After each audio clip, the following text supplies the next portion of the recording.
Mislim, vsej konc koncev, če jaz ne bi tako obvladala marketinga, vprašanje, če bi lahko zdaj sploh midva se pogovarjala. Jaz sem pa mogoče že pri 15 vedela, da pač sem varčevala za, ne vem, nepremičnino. Kako zapravljamo svoj denar, to ima več veze z psihologijo, kakor z matematiko. Prva stvar je, da se mogoče ne bojimo tega, da ne pustimo, da so finance samo nekaj pač, kar je tam nekje. Osebe, ki so recimo meni prišle, pa sem malo pač poprašala, zakaj imajo te dolgove, zakaj so to ali pa uno naredila. Vedno je bil tako, so imeli neko željo neko bližanco poiskati, in na koncu ta bližanca žal pač ni dobro išla. Lepo pozdravljeni v novi epizodi Incrementum podcasta. Moje ime je Nace Ajtnik in danes v studiu gostim Evo Homan, magistrico ekonomije, ustanoviteljico platforme Denar na dlani in mentorico za osebne finance. Eva je skupaj z možem s povprečnima plačama uspela prihraniti skoraj 180 tisoč evrov in brez kredita zgraditi svojo hišo. Ob tem pa ljudi uči, kako pametno varčevati in investirati brez stresa ter zapletenega žargona. Danes se bo pogovarjala o navadah Slovencev pri varčevanju, o tem, kako graditi finančno disciplino, kako začeti investirati in sestaviti svoj portfelj, ter seveda tudi o njuni zgodbi pri gradnji hiše, ki je navdih mnogim.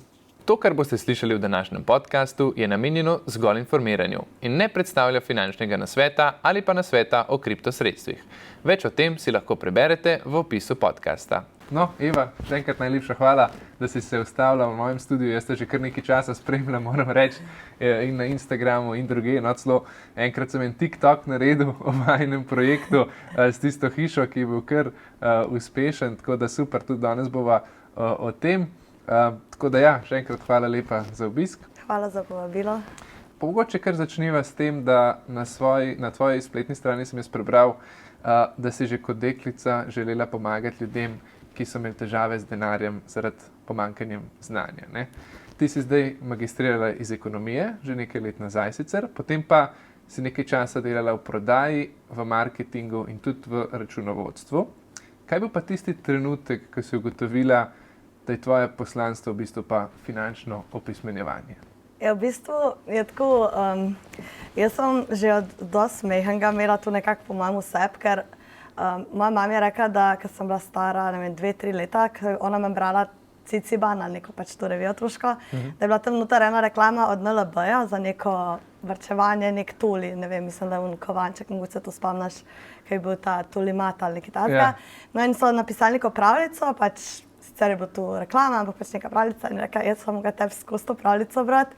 To je bila tvoja najljubša pravljica in očitno je bilo že tako, da sem že od majhnega, mi je bilo pač šlo se v nekem varčevanju, očitno je bilo to že od majhnega nekako moja pač ljubezen in jaz sem tudi v osnovni šoli, kakor se tako spomnim, vedno je bilo, ko so drugi otroci, ne vem, katere igračke bi še imeli, jaz sem pa prvi, drugi razred sem imela idejo, kako bom jaz, katere igračke bi lahko prodala za kakšno ceno, ne.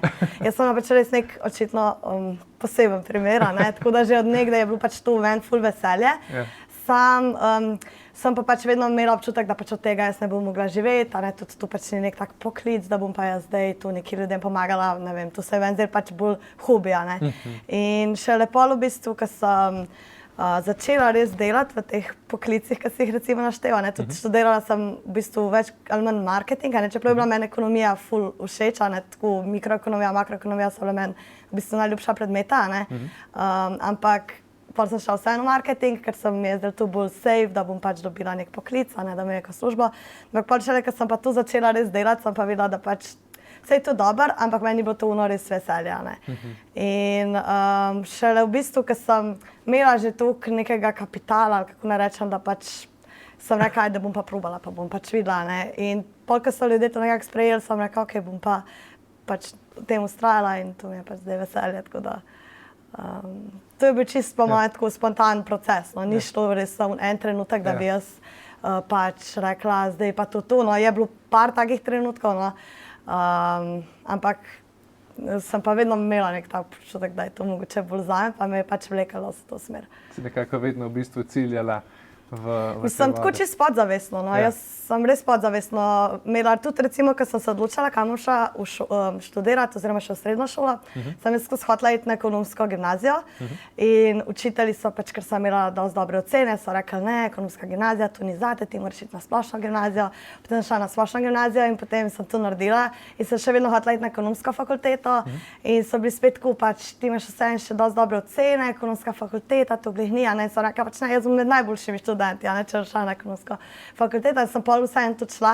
Odločila sem se sicer med medicino pa med ekonomsko fakulteto, ampak sploh ne vem, kje je ta medicina, ker pač to ni bil glih Dobre ocene, neki. verjetno. Mislim, ja, mogoče bolj ta nek Ja. družbeni, ampak potem sem šla na ekonomijo in sem bila res prav najbolj zadovoljna in najbolj srečna.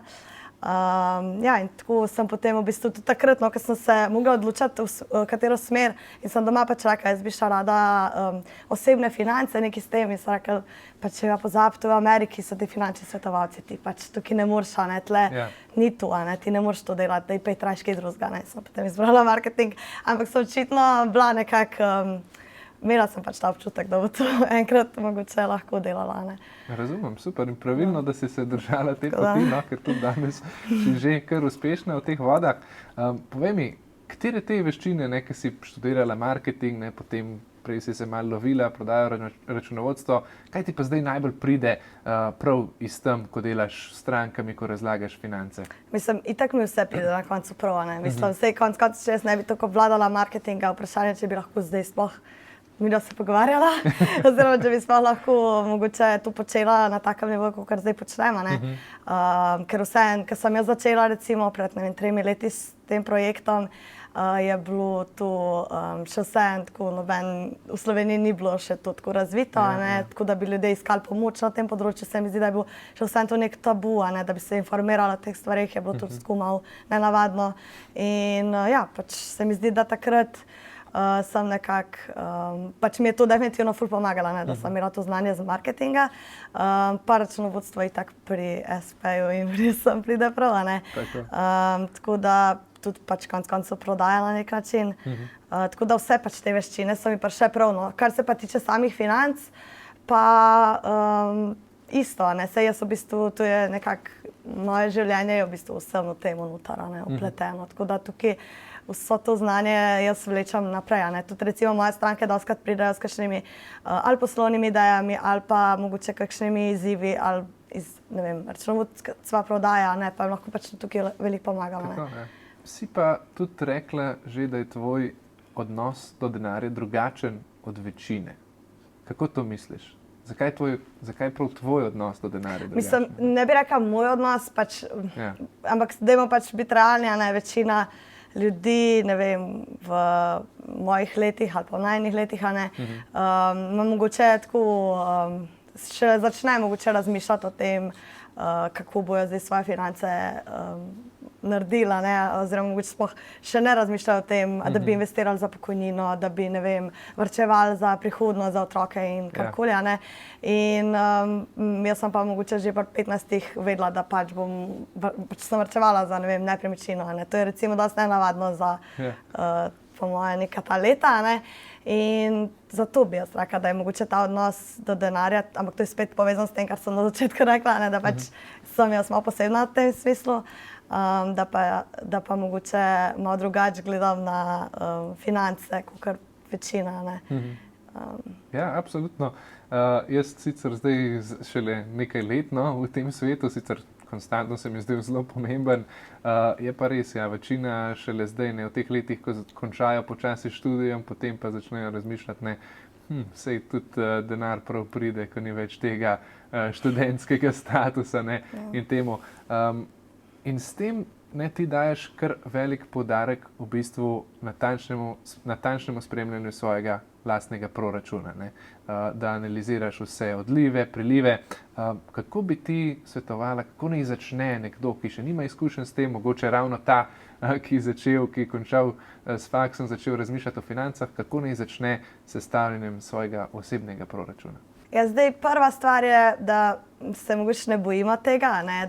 Pa da ne pustimo, da so finance samo nekaj pač, kar je tam nekje, ampak da v bistvu je to neka del, ki je aktivno vključen v naš življenje, ne? Ker jaz vedno rečem, ne, sej finance niso zdaj nek predmet, ne, nekaj, ampak to je pač del našega življenja, ne? Pač mi hodimo v službo vsak dan ali pa večino svojega življenja, ne? In zato, da nekaj zaslužimo, zakaj ne bi se potem še malo ukvarjali s tem, kako ta zaslužek zdaj optimiziramo oziroma razporedimo, ne? In zdaj prva stvar, ki bi jo mogoče svetovala, no, to vedno poudarjam, ne, da si postavljamo finančne cilje oziroma da najprej mogoče malo sebe spoznamo, kaj si v življenju želimo. Danes nam je toliko enih idej vsiljenih, kaj si v bistvu nekdo želi, ne? Kar mogoče ni nujno nekaj, kar si mi res želimo, ne? Ker pač konec koncev na milijone stvari je danes na voljo, ne? In če bi si vsak vse želel, ne?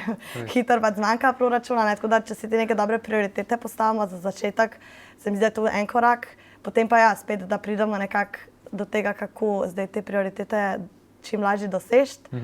Ki nam pa lahko seveda zelo v pomoč znanja, ne? In pa tudi konec koncev to, da se mogoče malo znajdemo oziroma da pač ta proračun, ta denar, ki nam je na voljo, tako prerazporedimo, ne? Da je to nekako najbolj optimalno.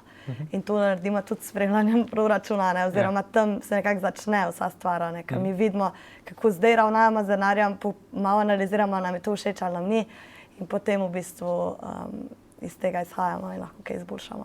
Super, se pravi, treba, ne, na začetku si rekla, da nas ne sme biti strah teh financ in denarja. Meni se tudi zdi, da kar velik del Slovencev, no, pa sploh v Sloveniji, je to kar močno prisotno, ne, ta finančni tabu, ne, da to je denar, je ta sila vsega zlega, ne, ampak realnost je pa daleč od tega, ne, in prav vsi hočeš, nočeš, moramo delati, ne, in temu sistemu trenutno kapitalističnem, kakor hočeš, da je ali ne, pač moramo obstajati. Zato jaz se popolnoma strinjam s tabo, zakaj ne bi izkoristili ta sistem in imeli, kakor pač lahko imamo od njega, ne. Zato se pa pomembno tudi o tem pogovarjati, ne. Tudi rekla si, da je fino spremljati te odhodke, prihodke. Kako sploh s tem začneš, ne? Jaz sicer se bolj ukvarjam z naložbami, ampak tudi poznam kar veliko ljudi, ki pač te finance so jim, ja, pač toliko dobim na račun, plačan in potem nekako čez mesec pridem, ne. Jih je kar strah oziroma imajo ta odpor, kaj ni res, ne, kako naj se tega lotijo, kako? Mislim, sej, tako kot pri vsaki stvari, ne, pač en dan se odločiš in nekaj začneš, ne. Zdaj se beleženje proračuna je ena najbolj enostavnih po mojem stvari, sploh danes, ko imamo bančni izpisek v rokah, skoraj da ne vsak dan lahko, ne, če odpremo pač neko bančno aplikacijo. In enostavno pač greš in pogledaš vsak izpisek in ga, če se le da razporediš v neke kategorije smiselne, ne, da imaš vsaj približno občutek, ne vem, koliko si zapravil za hrano, za oblačila, za, ne vem, hobije in tako naprej, ne. Se pravi, da nekako tu pogledaš in potem pač narediš samo analizo, ne. Sej v resnici pri financah je mogoče najbolj to, ker ni nobenih, zelo malo nekih pravilnih pa napačnih odgovorov, ne, ali pa tudi, če rečemo napačne finančne odločitve, v resnici nimamo tako veliko napačnih, a ne. Mogoče so za nas napačne lahko, a ne, glede na našo prihodnost, ki si jo želimo, ampak načeloma pač je vse okej, a ne. Samo vprašanje je, smo mi zadovoljni s tem, smo mi ponosni na to, recimo, kako smo razporedili svoj denar ali nismo, ne. In to je dostikrat, se mi zdi, da je izziv, a ne. Jaz vidim recimo pri svojih strankah ali pa tudi pri svojih sledilcih, ki mi kdaj napišejo, ja, pač to je bilo najtežji korak v mojem življenju, a ne, da sem jaz pogledal, kam jaz dajem svoj denar, a ne, da sem si mogel nekako naliti čistega vina oziroma da sem mogel pač si priznati, a ne, da če bom vsak mesec, ne vem, toliko pa toliko zapravil za, ne vem, oblačila, pač ne bom mogel nikoli doseči, ne vem, nekega cilja, ki si ga res želim, a ne. In to je lahko pač zelo boleče spoznanje, lahko je pa tudi osvobojujoče, a ne, zdaj odvisno spet, kako pogledamo na stvari, a ne. Ampak načeloma se mi zdi, nisem še slišala, no, da bi kdo rekel, zdaj sem to ugotovila in zdaj je pač moje življenje ful slabše. Ne? Vedno gre potem lahko še navzgor, ne? Ker ko enkrat pač ugotoviš, kaj delaš narobe, če se tako izrazim, ne? Potem lahko pač stvari samo še izboljšaš. Ne? Ja, tako ne. To je res tisti trenutek, ko končno pogledaš, kam je ves ta denar šel konec meseca, ne, pa te lahko kaj kar močno preseneti. No. In ja, je šok, je tudi strah, ne, za veliko ljudi, da se tega lotiš, ampak ko vse je res, tako kot si rekla, osvobojajoče lahko, ne. Slišal sem že tudi, po moje, celo pri tebi, no, da je pri varčevanju, potem, ne, ko začneš pa z varčevanjem, je pa smiselno spremeniti svojo miselnost, ne. To ga potem, mislim, da si ga prav ti primerjala s hujšanjem, ne? In ker spremembe, ne, potem teh navad pa nekaj časa dlje trajajo, ne? Se potem že lahko, tako kot si rekla, ko se soočiš s tem, pogledaš tisti spisek, ampak potem je pa treba počasi začeti delati spremembe, ne? Kako razložiš, da varčevanje je res nek proces spreminjanja miselnosti, ne? Da to ni nek instantna zadeva? Ja, varčevanje je v bistvu maraton, ne? To je pač tek na dolge proge. Ne? Čez noč je zelo težko karkoli privarčevati, ne? Ker pač razen če, ne vem, zadaš na loto ali pa imaš neke izredne situacije, ne? Ampak načeloma nič ni čez noč. Ne? In ta potrpežljivost, tako kot pri investiranju, ne? Potrpežljivost je ključ do vsega. Ne? Pri varčevanju je čisto enako. Ne? Zdaj, včasih ljudje rečejo, se tako kot pri hujšanju, ne? Zdaj bom pa probil to dieto in zdaj 2 tedna ali pa 1 teden vztrajajo in potem, nič se ne pozna, ne? Brez vezna, recimo. Ne? In isto je tudi tukaj, ne? Pač tudi če se ne pozna meni tudi recimo pri mojih strankah ni pomembno, koliko je njihov na koncu rezultat, ne vem, koliko so oni prihranili, meni je bolj pomembno to, koliko so oni obrnili svoj mindset, ne. Se pravi, ker ta mindset bo njim na dolgi rok koristil, ne. In če so oni, če so te osnove, se pravi, osebnih financ ali pa kakorkoli pač temu rečemo, ne, osnove varčevanja, če so oni to nekako osvojili in da razumejo, zakaj je to pomembno in zakaj je to dobro za njih, ne. In nek ta proces potem na dolgi rok me veliko manj skrbi, kot če vidim, da tega niso osvojila. Ne. In tu je, saj pač finance so res tako povezane z miselnostjo, z osebnostjo, ne, da je tukaj kar težko zdaj to izolirati, ne. Večina misli, finance so samo številke, ne. Ni čistko, ne, ker to je pač del našega življenja, ne. Mi kako zapravljamo svoj denar, to ima več veze z psihologijo, kot z matematiko. Ne. In tukaj se mi zdi, no, da se je treba pač tega zavedati, ne, da tako kot osebnostna rast ni pač nekaj, kar ti čez noč narediš, kot hujšanje ni nekaj čez noč, kot ne vem, če treniraš, zdaj ne vem, mišic ne boš čez noč natreniral, ne. Tako je isto pri varčevanju. Ne. In zdaj žal, ljudje tukaj pogosto iščejo bližnjice, kot pri vseh teh ostalih naštetih, ne? In tu je pa potem lahko kvečen še večji problem. Ne? Do zdaj še res tudi osebe, ki so recimo meni prišle, pa sem malo pač povprašala, ne, kaj, ne vem, zakaj imajo te dolgove, zakaj so to ali pa uno naredila, ne? Vedno je bil tako, so imeli neko željo pod neko bližnjico poiskati, ne? In na koncu ta bližnjica žal pač ni dobro išla. Ne? In te bližnjice v financah ti lahko lahko ti pomagajo, ampak največkrat pa te bojo še prej pahnile nižje, ne. Tako da se je treba tudi tega pač zavedati, ne. Zato je to super, da si izpostavil, da varčevanje pač na dolgi rok, ne. Ja, absolutno. In tudi je veliko teh pasti, ne, ker ljudje iščejo te bližnjice in pri varčevanju verjetno in sploh tudi pri vlaganju, ne.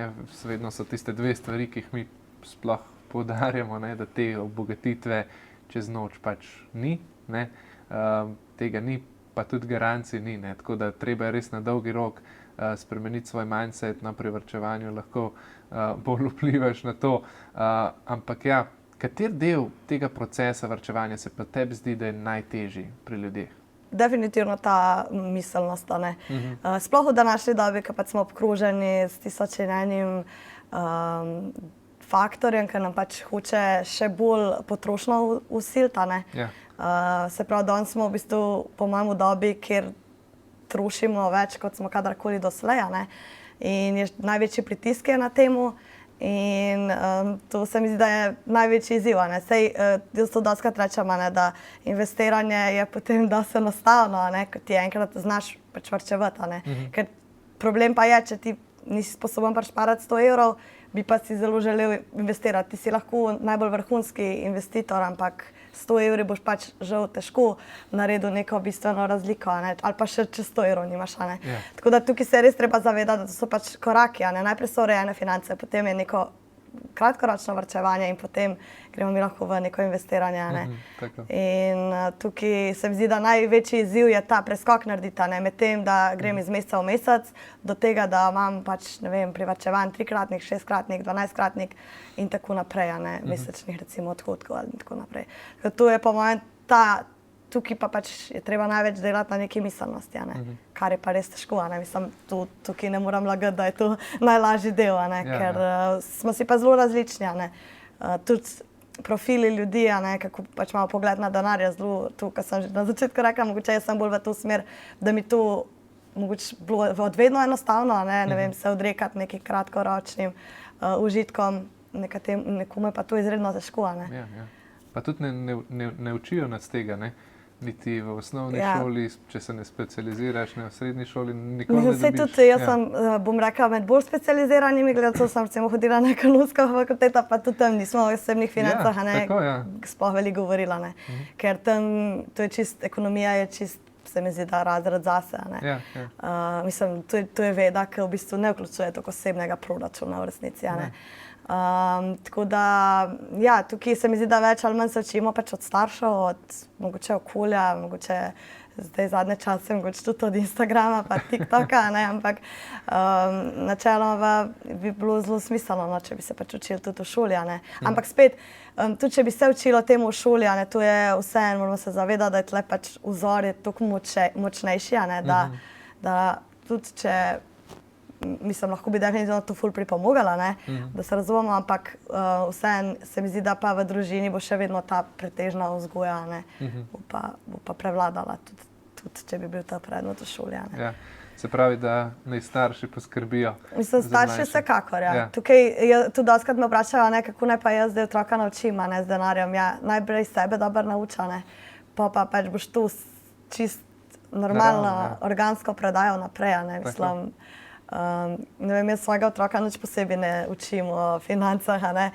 Ok, res, da zdaj še ful mehna, ampak tudi nimam nekih načrtov, da bom jaz zdaj pa njo neki ful posedla, pa tako pač, ne. Pač bojo te koraki mogoče, ko bo večja, ampak načeloma pa ona pač naj opazuje vsak dan, ne, vidi, kako mi, ne vem, gremo v trgovino, kaj delamo, ne. In to je tisto, kar je najbolj, se mi zdi, da bistveno, ne, za naprej. Absolutno, potem, ker te navade, ki so ti naravne, pač otrok gleda, se nauči in potem je veliko lažje. Ker jaz recimo imam kar nekaj kolegov, no, mogoče kolegic, ki še nimajo takega mindseta in vedno, ko pride plača, ne, najprej novi čevlji, sploh imam enega kolega, ki je specifično, ampak tako prej si omenila, recimo, da je fino imeti prihranjeno, ne vem, 3-kratnik, 6-kratnik, kolikratnik mesečne plače. Imaš kakšne te take nasvete, ki so za vsakega primerni, recimo, koliko je tisti minimum, ki bi recimo mogel imeti nekdo pri 30-ih privarčevan? Mislim, jaz nimam teh nekih številk, vedno rečem, da je pač osnova varnostna rezerva. To je že neka taka ločnica, ne, ki bo dosti vplivala tudi na dolgi rok, na to, kako ti bo šlo s financami. Če ti nimaš varnostne rezerve, potem to pomeni nekega prihrankov za hude čase ali za neke nepredvidene situacije. Ne. Če ti tega nimaš, to pač pomeni, da v vsakem trenutku, ko se bo nekaj narobe zgodil ali boš izgubil zaposlitev ali dohodek ali, ne vem, mogoče zbolel, mogoče, ne vem, si ti pokvar avto ali karkoli takega, ne boš pač primoran nekje iskati posojilo, kar pomeni že v štartu, da pač imaš slabšo pozicijo, ker boš pač zadolžen in boš pač plačeval neke obresti, ne. Tako da zato vedno rečem, da pač varnostna rezerva je osnova in tu bi si jo mogel začeti graditi, preden greš na prvo potovanje in karkoli takega, ne. Oziroma, ko dobiš že prvo plačo, prve prihodke. Zdaj, koliko bi pa mogel imeti pri 30-ih, pri 40-ih, to pa pač je odvisno od naših ciljev, ne. Zdaj, če to pa niti dve osebi nimata enake niti situacije, niti ciljev, ne. Zdaj, če, ne vem, imaš svojo nepremičnino, ne vem, ali pa ti je, ne vem, v redu, ne vem, karkoli pač imaš situacijo, ne, ali pa, ne vem, ne rabiš avtomobila, pol verjetno tvoji prihranki ne rabijo biti toliko visoki, kot nekdo, ki rabi, ne vem, avto, ne vem, nepremičnino in tako naprej, ne. Tako da jaz tukaj ne bi o tem toliko govorila, no, se mi pa vseeno zdi, da je pomembno vsaj to, da se zavedamo, da pač pokojnine ne vemo, kakšne bodo, če smo stari 30, čez 30, 40 let, ne vemo, kakšne bodo, ne? Ja. Da vse nek delaš, če ne za druge cilje, pa vsaj za to namenjamo. Ne? Ja.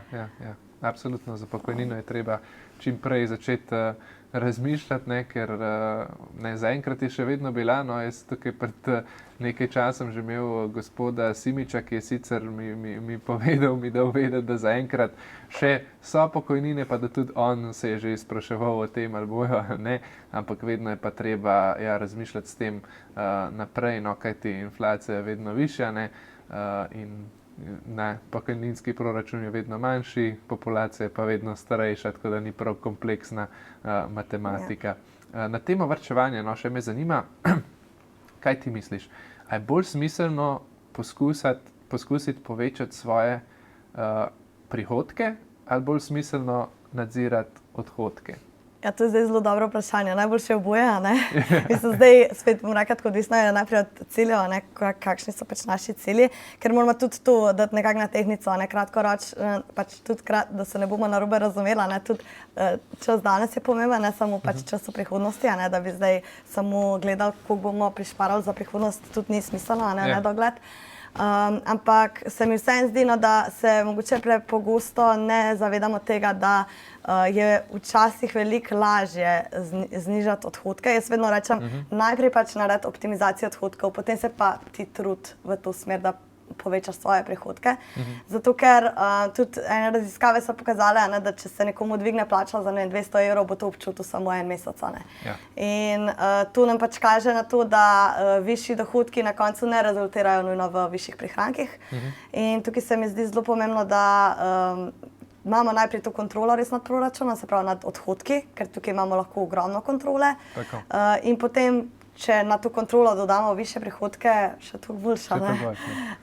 Ampak se mi zdi, da jaz pač izhajam iz tega, no, da vedno najprej začnemo pri odhodkih in potem povečujemo prihodke, ker imamo pa tudi danes eno veliko past, veliko ljudi, zato ker ne dosega svojih želenih standardov, začne pač delati več, da lahko zasluži več in zamenjuje spet ta čas za denar, in potem pridemo v te preizgorelosti, mislim, ne vem, če ima smisel, da ti zdaj delaš, ne vem, 30 let svojega življenja po, ne vem, 12-14 ur na dan, Treba je tudi to upoštevati, da to mogoče ni dolgoročna rešitev, Ok, v nekih izjemnih situacijah mogoče, ampak da bi pa zdaj, je treba poiskati druge rešitve, da bi pač to zdaj delal kar tako, zato ker, ne vem, imaš višje odhodke, se mi zdi, ni tako smiselno. Sem pa zelo zagovornik tega, da poiščeš neke pasivne vire, in da se tukaj potem usmeraš, ampak spet najprej odhodki v tem. Ja, je smiselno, ker na odhodkih jih imaš lahko dobesedno jutri. Mislim, veliko lažje je, ne vem, mislim, mogoče sam meni tako zdi, da je to lažje, mogoče kdo se ne bo z mano strinjal, tudi smo si različni, mogoče nekaterim ni toliko problem, ne vem, delati 16 ur, delati 3 službe, kakorkoli, ali pa, ne vem, razvijati mogoče tudi poslovne ideje, pa ima potem več, ne vem, kapitala iz tega naslova, ampak vseeno se mi zdi, da odhodki so ena taka stvar, ker res niso tako težki za optimizirati, če se malo spremeni mogoče miselnost pa cel ta proces. Ja, absolutno, to, kar si rekla, ker te odhodke lahko res definiramo, pogledamo in ustavimo, potem pa sploh zraven tega, če se trudiš za nek višji prihodek, potem je pa to zmagovalna kombinacija. Prej si mi omenila, kako pomembno je to, da si določimo neke cilje pri varčevanju. Kako ti ljudem svetuješ, recimo, da postavijo te neke finančne cilje, bodi se to za pokojnino, hišo, počitnice, kako to izgleda? Zdaj pa kar, ne vem, prihrani pol svoje plače. Kako se sploh odločiš, razdeliš? Zdaj govorimo o ciljih. Ja, tako. Najprej pač cilj je najbolj, da si jih postaviš najprej nekako, jaz vedno rečem, napiši na papir vse, kar ti pade na pamet, potem pa pač iz tega izločimo, kaj je mogoče najbolj pomembno, oziroma ne rabiš nič izločati, samo pomembno je to, da ti mogoče ne moreš vsega doseči v enem letu, boš si razdelil, kaj boš v enem letu, kaj boš v 5 letih, kaj boš v 10, 20 in tako naprej, Se pravi, po ročnostih ponavadi cilje razdeljujemo, in zelo fajn je, da so te cilji tudi finančno ovrednoteni, da imamo neke zneske, ko približno potrebujemo denarja za ta cilj, ker tako dobimo neko realno sliko, v kakšnem roku bi bilo realno za nas to doseči. Zdaj, velikrat so ljudje tudi tako, če jim kakšnega cilja ne uspe doseči, so zelo nezadovoljni, ampak to se mi zdi pač nič takega. Sploh pri finančnih ciljih je pač tako, da fajn je, če imamo celo življenje neke cilje, ni to pač najboljše. Meni je glih to najboljši del, financ. Tudi doskrat rečem, meni ne bi bilo recimo zanimivo, da jaz zdaj zadanem na lotu in dobim, ne vem, milijone in potem pač mi do konca življenja, ne vem, ni treba nič početi in nič razmišljati, Pač to recimo ne bi bilo, čeprav bi tudi pol mogla razmišljati, ampak tako, pač mi ne bi bilo to toliko zanimivo, življenje je glih zato zanimivo, ker pač mi lahko to nekako prilagajamo, in se stvari mogoče drugače razvijajo, kot smo mi predvidevali, da se bodo in pač moramo cilje prilagoditi, in tu ni nič kaj takega, to je treba pač sprejeti kot del tega procesa, in pri financah je res enostavno, pač ne vem, nimam dovolj denarja, da ne vem, grem na počitnice, v redu, bomo pa šli drugo leto recimo na te počitnice, ki smo si zamislili, pa bomo še spet pogledali, kako bi lahko stvari reorganizirali, da bi pa mogoče šli čez pol leta, namesto čez 1 leto, Tako se mi zdi, da to je en tak zanimiv del tega dela, da v bistvu lahko je skozi zanimivo, In tukaj se mi zdi, da smo preveč mogoče osredotočeni na to, da ali dosežem ali pa ne dosežem in pol so ljudje zelo žalostni, nisem dosegla, pač to se meni zdi nič kaj takega, Je tudi dolgotrajen proces, Ampak to mi je zanimivo, kaj si rekla, ker te počitnice vsak Slovenc, oziroma zdaj že ne vem koliko let ima tisto glavo, polet gremo pa na dva tedna na Hrvaško, nekam in to je zdaj nesigurno ena stvar, ki mora zraven biti, ampak ko razmišljaš o kakšnih cenah so trenutno na Hrvaškem, potem pa se vprašaš, a je zdaj sploh še smiselno ali iti na ta dopust, ali iti na to Hrvaško, specifično zdaj izpostavljam, pa ni nič narobe, tudi če ne greš, ker potem pa, pa nisem, ne vem, na Facebooku objavil, da me ni bilo letos, pa nismo šli v Umaga, pa kakorkoli, ampak treba je razmisliti nekako, tudi s trezno glavo glede teh stvari. Mislim, to je tako, to, kar sem rekla, ta miselnost, to je tako pri počitnicah, pri oblačilih, pri avtih, pri vsemu je tako, Mi pač imamo vsiljene neke ideje, kaj bi mi mogli, in če znaš malo stopati ven iz teh idej, pa mogoče malo pogledati v svoj proračun, kaj pa pač bo za tvojo pač finančno sliko trenutno najbolj optimalno, pol se lahko pač mogoče bolj modro odločaš, In na kratek rok mogoče si prikrajšan za, ne vem, en teden počitnic v Rovinju, ampak na dolgi rok pa pač mogoče nisi prikrajšan res, Ja, absolutno, se strinjam. Tukaj je treba to gledati, Treba je malo pogledati ven, in tudi prioritizacijo teh ciljev, seveda. Kaj je bolj pomembno, to, da greš zdaj za en teden na dopust, da bo tvoja družina bolj udobno lahko živela, da ne bo treba toliko skrbeti za razne stroške, ki so ali pa lahko pridejo. Super, potem pa prej so že malo omenila, v Sloveniji si ti predvsem takrat zelo poznana ratala, ko sta s partnerjem oba neko poprečno plačo privarčevala skoraj 200 000 evrov, 180 000 in zgradila takrat svojo hišo, brez kredita. Katere so bili neki ključni koraki na tej poti? Si res že pri 15 začela razmišljati o tej hiši, če mi lahko to zgodbo malo rišeš? Dejansko pač ne bi mogla po moje reči, da so bili to zdaj neki koraki. Pač tle je res bilo po moje glavno to, da je bil ta nek jasen cilj, ker jaz oba prihajava iz dosti velike družine, se pravi, oba sva že dosti zgodaj ugotovila, da doma ne bova mogla biti, In tukaj tudi mogoče ta varčna narava, pač to se pač gre eno z drugim, ampak tako, to je bil meni se zdi, da meni edini tako večji cilj, ker sem ga bila, jaz nisem imela nobene tako želje, ne vem, po večjem potovanju, po, ne vem, večjem avtu ali po ničemer, samo pač to neko nepremičnino, se pravi, to je potreba na nek način naša, da pač imaš neko streho nad glavo.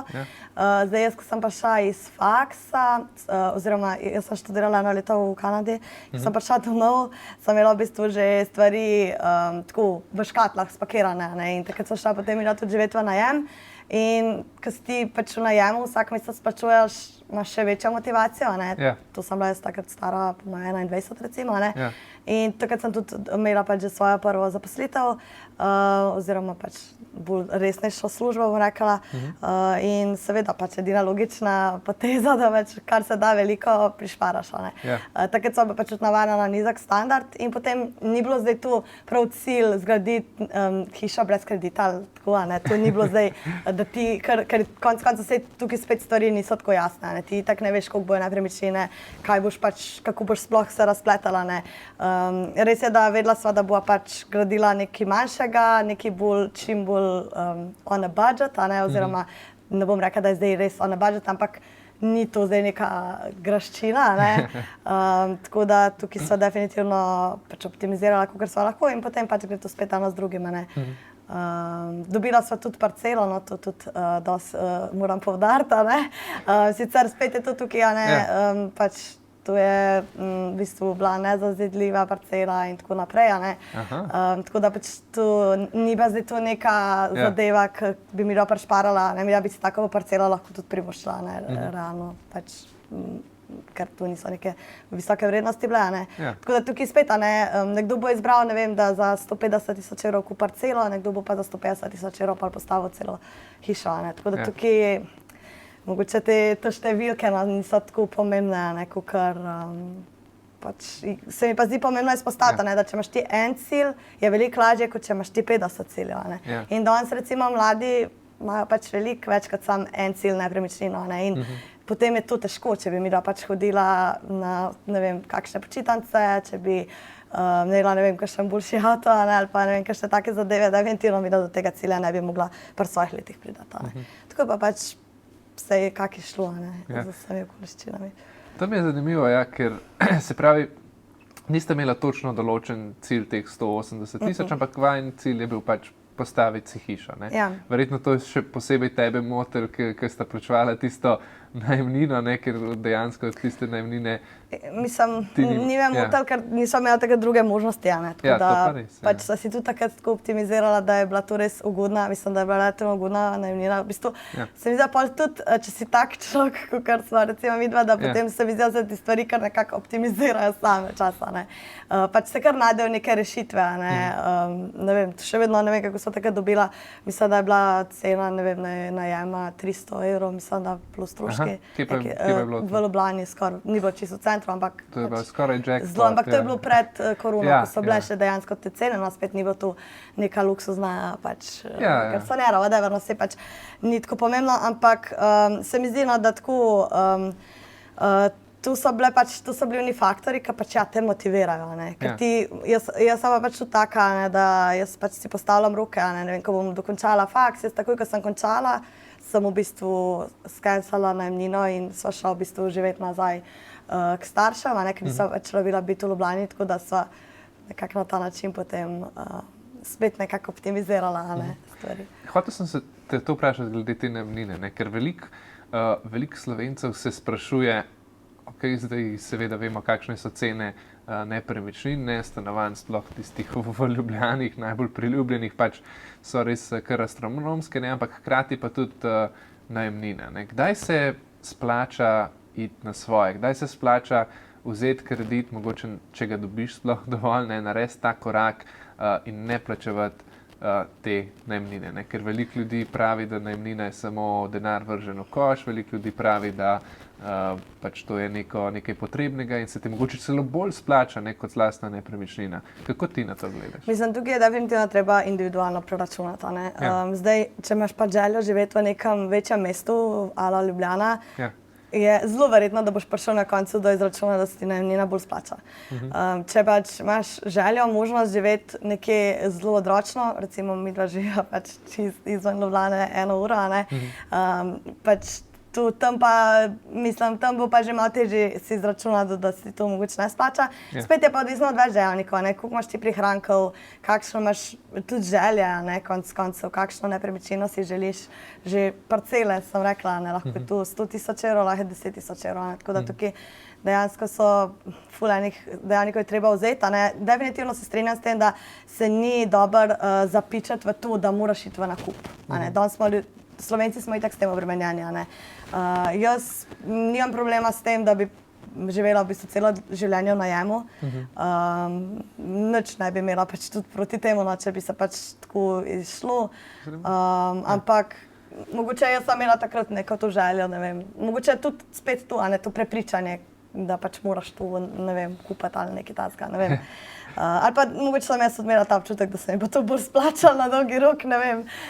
Nisem pa res nikoli računala, no, ker tudi tam pač v našem koncu realno ni toliko možnosti za najem, ne. In tudi mogoče je ta situacija malo drugačna. V Ljubljani bi definitivno drugače razmišljala. No. Ja, ampak zanimivo, no, potem se te mogoče narobe ocenil kljub temu, ker veliko ljudi pa razmišlja tako, ne, da ta najemnina je pač samo neko...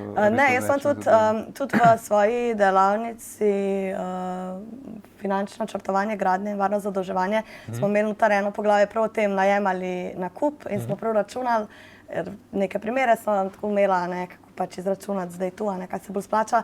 In pač ni res tako, da se vedno bolj splača nakup, ne. Ker tudi je pa res, da je tukaj spet ful dejavnikov, ki niso znani, ne. Mi ne vemo, kam bo šle cene najemnin, ne, tako kot ne vemo, kam bo šle cene nepremičnin, ne. In tukaj je spet težko je to dati res nek odgovor, ki bo zihar čez 30 let, ko bomo nazaj pogledali, tu se mi je pa bolj splačala, ne.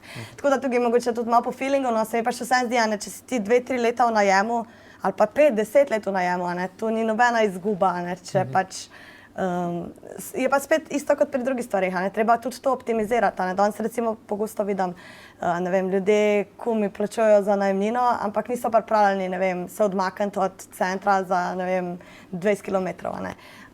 Pač tukaj je treba neke kompromise sprejemati, če hočeš pač imeti neke prihranke, ne, ker brez kompromisov pa pač je težko, ne. Ja, to pa res je, ne moraš imeti kar vsega. Zanimivo, no, ja, imaš prav, no, nekateri pravijo, da recimo dokler je tvoja najemnina nižja od obroka kredita, recimo, da se splača, to je neka čisto taka osnova, ne, ampak ja, je ogromno teh faktorjev. No, pa dostikrat ljudje pozabljajo, ne, da ko imaš ti lastno nepremičnino, je s njo veliko več stroškov kot takrat, ko si ti v najemu. In to, da ti samo odplačuješ kredit, žal še ni tu enakovredno, ne, tako da tukaj je treba res malo globlje pogledati, ne, to situacijo in pol oceniti. Ne sam, mislim, tu je zelo čas pac, no. Ja, ne se pravim, ta je čist tu na... Ampak ja, treba je potem ne seveda skrbeti tudi vprašanje, kakšna je ta nepremičnina, je treba sploh zgraditi, opremiti, ne, konec zavarovanja, ogromno stroški je s tem, ne. Tako da ja, definitivno se strinjam, to je zelo taka... Mislim, če čistko povem, da zdaj v bistvu za nepremičnino plačujeva stroškov skoraj isto kot za najemnino, ne. Oziroma pač dobro, imava še pač od neka dela, ne, ampak okrog hiše pa to skozi stroške, ne. To ni primerjave zdaj z nekim stanovanjem, recimo, ali pa ne. Tako da najemnim, ne. Tako da tukaj treba računati. Absolutno, se strinjam. No, če se prav spomnim, jaz takrat, ko sem tole vajino zgodbo bral, takrat je bil tvoj partner odgovoren za tisto disciplino varčevanja. Zdaj, to se mi skoraj čudno sliši, povej mi, če sem si pravilno. Po mojem ne. Ne? Mislim, ne, oba sva tukaj isto, po mojem. Ja? Ti pa ne bi bila tista pristojna za investiranje tega denarja. A je to res, ali kako je izgledalo v praksi? Mislim, midva preden sva naredila hišo, nisva kaj veliko investirala, tako da tukaj moš mogoče naravne informacije. Sva pa zdaj, no, če pogledam, tako kako sva kaj razporejena, po teh dveh področjih bi rekla, da oba, pač z varčevanjem sva definitivno oba pač noter, zato ker tudi midva skupaj odločava o temu, ne vem, zakaj varčujemo, koliko denarja bomo namenili čemu, a ne. Tako da tukaj v bistvu je vse transparentno, tako da tukaj imamo v bistvu oba enako, po mojem, neko močno ali pa tako vpliv. Kar se pač tiče investiranja, sem mogoče jaz imam pač več časa, da se s tem ukvarjam, ker je to vseeno moj poklic. Tudi mogoče malo več veselja do tega, da to področje raziskujem. Vseeno je pa tako, no, da to mogoče boš presenečen, ampak recimo kriptovalute so vseeno bolj kot na njegova domena. Jaz se pa bolj ukvarjam z delniškimi pa ostalimi naložbami, tako da tukaj sva pa recimo malo razdeljena. Zanimivo. Ok, bova prišla še do vseh teh naložb, res vprašanja, sigurno. Jaz bi pa še ena stvar, ki se mi je zdela zelo fascinantna, no, mislim, da sem tole na tvoji spletni strani bral, ti majhni zneski, ne, ki hitro se naberejo, ne, predvsem, ne vem, za recimo moja generacija pa mlajše so to kakšne naročnine spletne, ne, ali pa, ne vem, konec koncev, cigareti, fuge so zdaj popularne, kavice, karkoli, ne, v bistvu 13,70 € je bil ta primer, ki sem ga jaz videl. 13,70 € na dan, to je 5.000 € na leto, ne. Ker tako, se sliši kar šokantno, ne, kar naenkrat v enem letu, kaj pa je to 13 € na dan, ne, pač grem na malco ali pa kakorkoli, ne, pa dam še več na pijačo s kolegi po šihtu. Kako opozarjaš na te skrite stroške, kako lahko sami najdemo te... In spet vse izhaja iz tega analize, ne. Če bomo en mesec pogledali, kam smo zapravili denar, pa bomo mogoče sešteli vsaj po kategorijah, a ne, to je glih to, kar si recimo rekel, a ne, zdaj ne vem, če grem vsak dan na kavico, pa dam, ne vem, 3 €, a ne, se mi ne zdi veliko, ampak potem, potem, ko potegnem pod mesec črto in imam tam, ne vem, v razpredelnici napisan kavice, bo pač me mogoče kap zadela, ne, koliko denarja sem recimo za to dala, če mi to res ne pomeni toliko, ne, in tukaj se mi zdi, da najlažje je to prek tega narediti, ne, da v bistvu gremo čez svoj proračun, pogledamo, kaj vam dajemo denar in se pač sami nad sabo malo začudimo, ne. Tako da tukaj, seveda pač, da smo nekako disciplinirani, ali kako naj temu rečem, da smo dosledni, a ne, to se mi zdi, da je najbolj tako pomembno.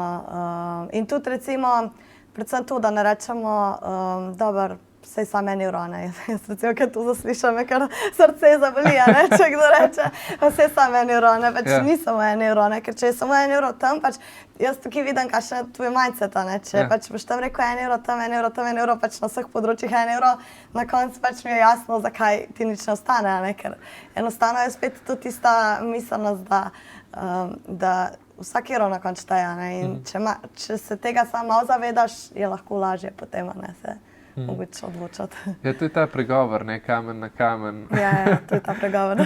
Pa tako naprej, ki ga vsi poznajo.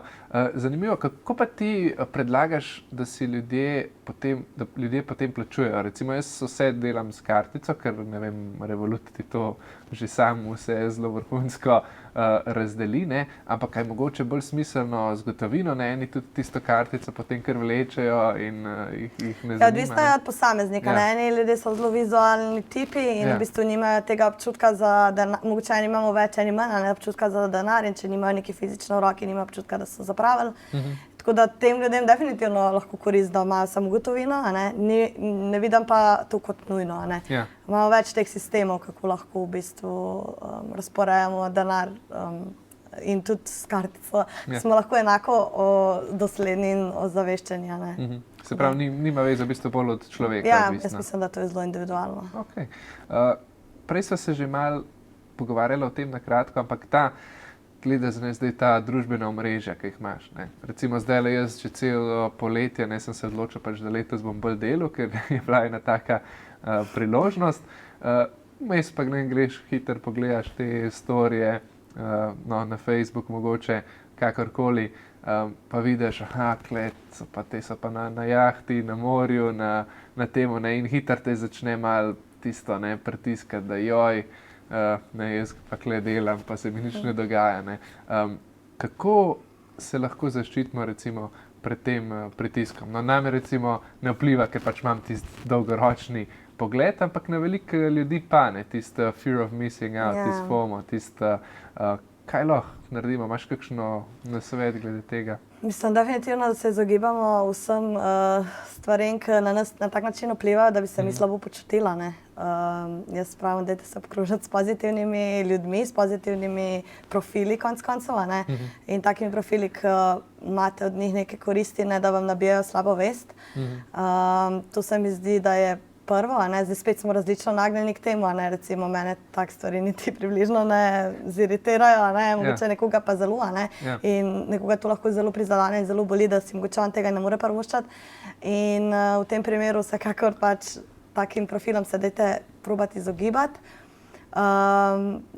Kakor recimo tudi, a ne vem, če imaš težave, da, ne vem, preveč nakupuješ, ne vem, določenih stvari, se pač odjaviš od e-novic, a ne, za tisto zadevo, vsaj za neko obdobje, če si želiš takrat nekaj prevrčevati ali pa spremeniti nekaj.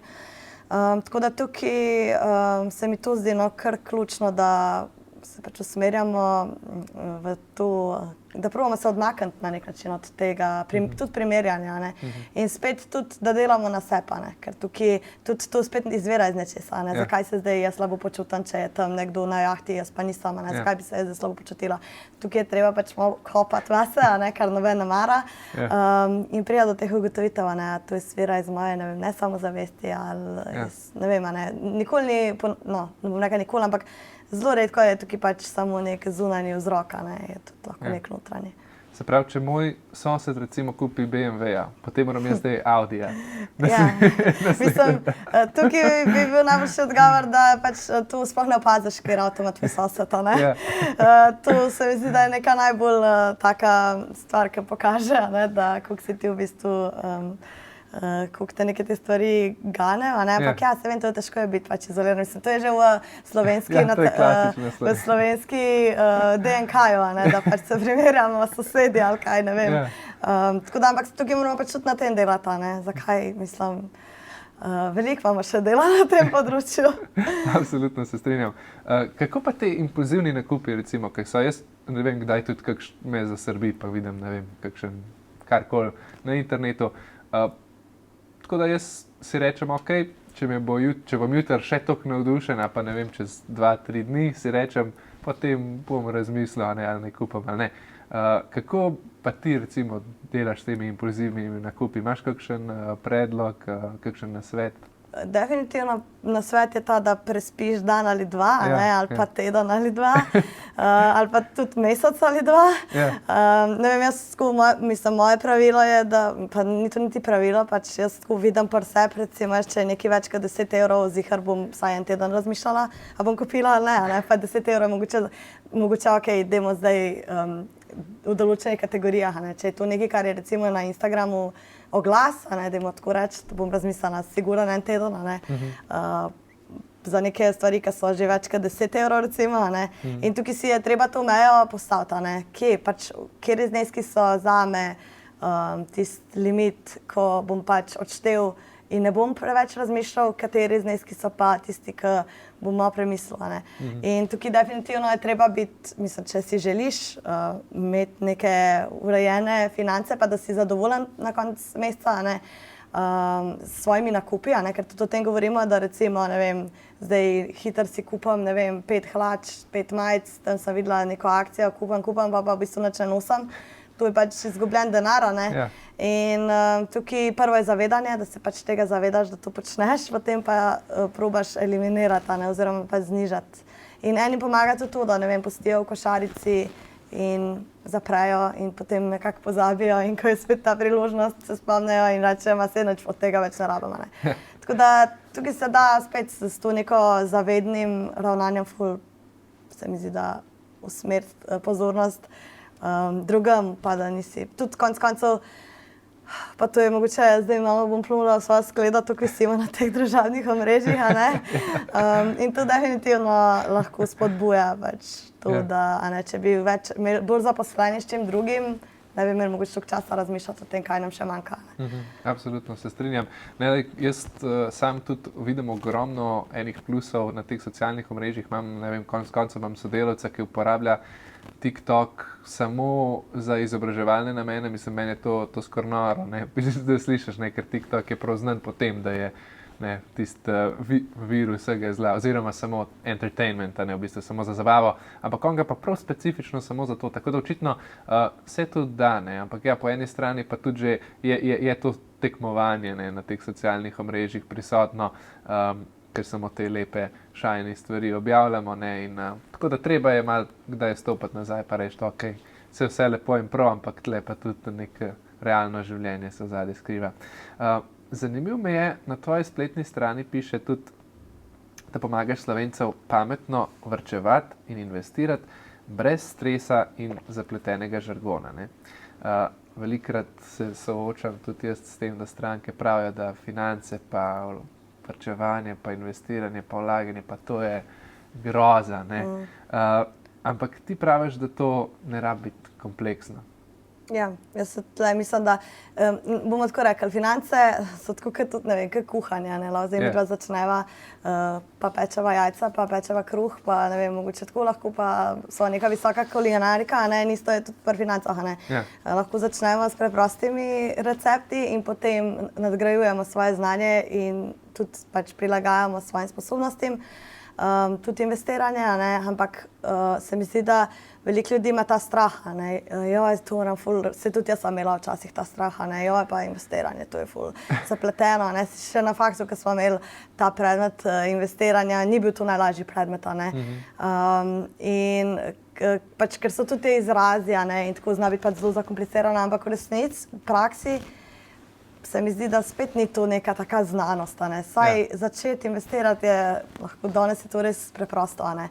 In te osnove, mislim, da lahko razume čisto vsaka, ne, otrok praktično, ne. Tako da tukaj mogoče, ja, to, da imajo ljudje strah pred tem področjem, ni glih, se mi zdi, da je malo neupravičeno, no, da seveda je, da ne bo pomote, vedno, ko pride do denarja, so stvari konec koncev komplicirane, zato ker je toliko nepredvidenih situacij, a ne, ker pač zdaj, če midva se učiva, ne vem, peči kruh in če ti jaz rečem, daš v pečico na 230 stopinj za toliko pa toliko časa, pač ti imaš vsej točno recepta, ne. Pri financah je pa vse malo tako, a ne, lahko bo tako, lahko ne bo, zdaj bova midve tako, a ne, pač mogoče niso te recepti tako enostavni kot pri kruhu in zato mogoče je ljudi to zmede, a ne. Ampak vse neke prvine se mi zdi, da niso tako težke, no. Ne, sploh ne začetek, tako da lepo, no, da imamo tudi take ljudi v Sloveniji, ki se že s tem ukvarjajo, ne, prej si rekla, da je to v Sloveniji še vse nek ta bav, ne, pa nimaš teh finančnih svetovalcev, pa tega, ne, to je v bistvu skoraj zaboli, ker nekdo sliši, ne, omen, ampak me veseli, da gre se tudi v to smer, no, počasi. Če greva še malo bolj podrobno glede investiranja, pa lihka so pri temu tvojem reku, ki piše na spletni strani, se pravi, kaj je zate pametno investiranje potem? Pomagaš pametno varčevati in pametno investiranje. Kaj je pametno investiranje? Ja, zdaj pametno, ne, to je tak izraz, ampak mislim, da pametno je predvsem najprej, da res dobro poznamo sebe, a ne, se pravi, da poznamo svojo stopnjo tveganja, pripravljenost na tveganje, svoje zmožnosti, a ne, tudi konec koncev svojo psihologijo, kako bomo mi odreagirali v določenih zadevah. To so neke osnove pametnega investiranja, potem pa, da ta portfelj svoj prilagajamo svojemu znanju, svojim zmožnostim in predvsem, da ne iščemo nekih hitrih zaslužkov.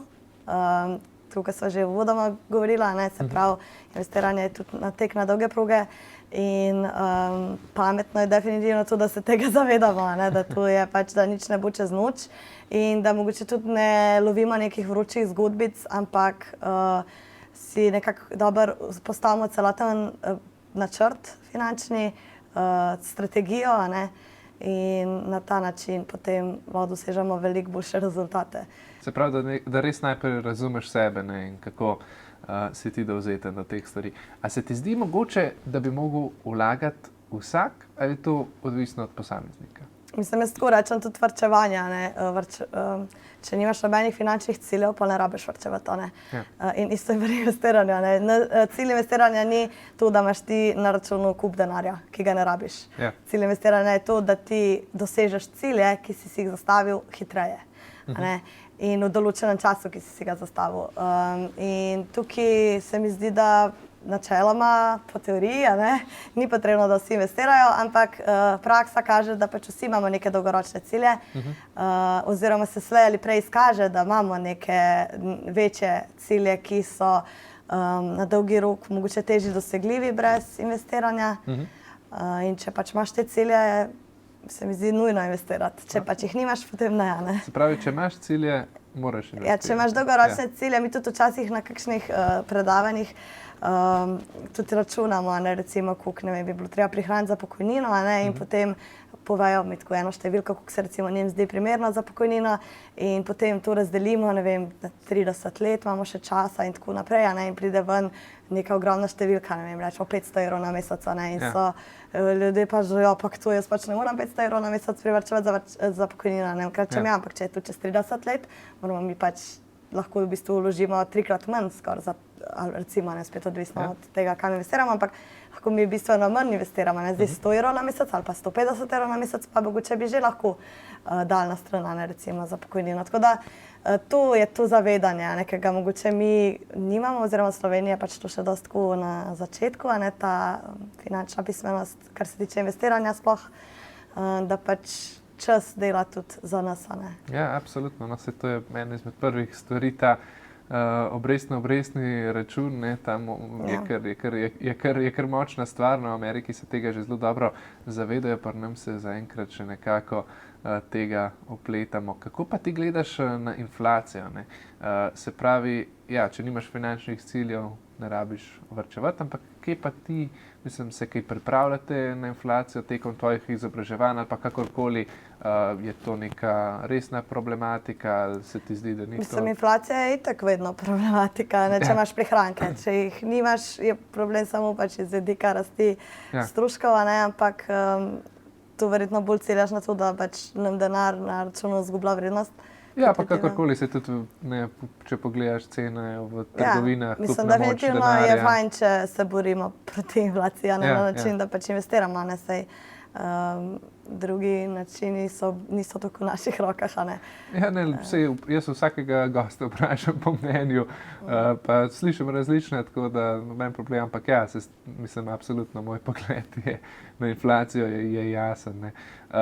To je tudi eden od razlogov, zakaj investirata, ne, ker pač da denar pač ohranja vrednost, ne. Žal pa smo v tem sistemu, kjer imamo inflacijo, ne, kjer jo moramo imeti, ali kako ne rečemo, ne, in pač temu, to je spet en del te finančne pismenosti, da se moramo pač temu sistemu tako prilagoditi, ne.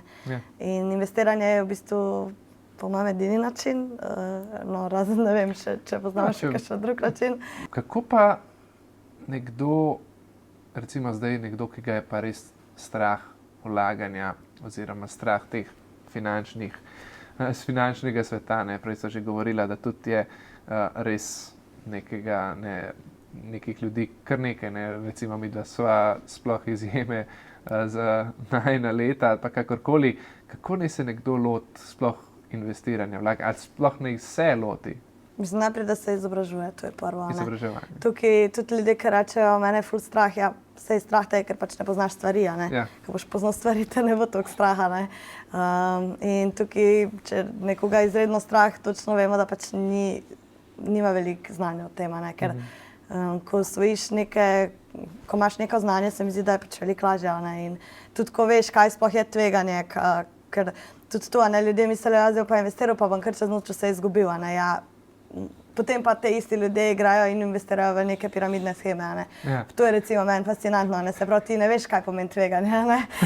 Se pravi, pač vse mečeš v isti koš, ne. In tukaj se mi zdi, da je zelo pomembno, da pač najprej razrešimo te dileme, a ne, ki jih ljudje imajo, saj tudi recimo na mojih osebnih svetovanjih, a ne, veliko več se mi ukvarjamo s tem, da ljudje razumejo, kaj določene stvari pomenijo, kot pa tudi, da potem se odločijo, kam pa kako bojo dali denar, ne. Ker je res to najbolj pomembno, da ti stvari razumeš, ne. Ker ti, ko eno stvar razumeš, lažje potem se odločaš za njo, ne, oziroma tako da se mi zdi, da samo znanjem lahko pač te stvari rešimo, ne. Je pa pač res, da en kanček tveganja vedno obstaja, ne, in zato imamo tudi neke ukrepe, kako se boriti proti tveganjem in tako, ne, kako zmanjšati tveganje. Se pravi z izobraževanjem, ne, predvsem. Kako bi pa ti rekla, koliko premoženja, ki enkrat recimo imaš svojo hišo, poskrbljen imaš za te osnovne stroške, recimo, ne, koliko premoženja je pa smiselno sploh nameniti nekim naložbam, bodisi kratkoročnim, dolgoročnim? Mislim, zdaj neka splošna pravila, ne, imamo tisti 80-20, ne, recimo 20% daš na stran za srednjeročne, dolgoročne cilje, se pravi, da recimo 10% investiraš za dolgi rok, ne, 10% imaš pa recimo za neke srednjeročne cilje, to je recimo čisto tako splošno pravilo, ker se mi zdi, da je lahko pač realno ali pa tudi ni realno, ne, spet odvisno je odvisno je tudi od spet teh ciljev, ne, ker če imaš veliko, jaz vedno rečem, poglejte, kako imate dolgoročnih ciljev, srednjeročnih, kratkoročnih in se potem na podlagi tega odločite, ne, koliko boste investirali. Je pa pač res, da še bolj makro slišam, da imajo ljudje, ne vem, stara leta preveč prišparana, ne, recimo, ne, tako da tukaj bolj se mi zdi, no, da pač na koncu lažje je denar porabiti, kot ga šparati. Tako da tukaj se mi zdi, sicer imam na wish listi še vedno tole, oziroma imam jo doma že tole knjigo Die with Zero, tako da moram to prebrati, da pa mogoče še ta obraten koncept, ker ni poanta samo, da ti varčuješ, poanta je tudi to, da ti te prihranke potem porabiš v svojem življenju.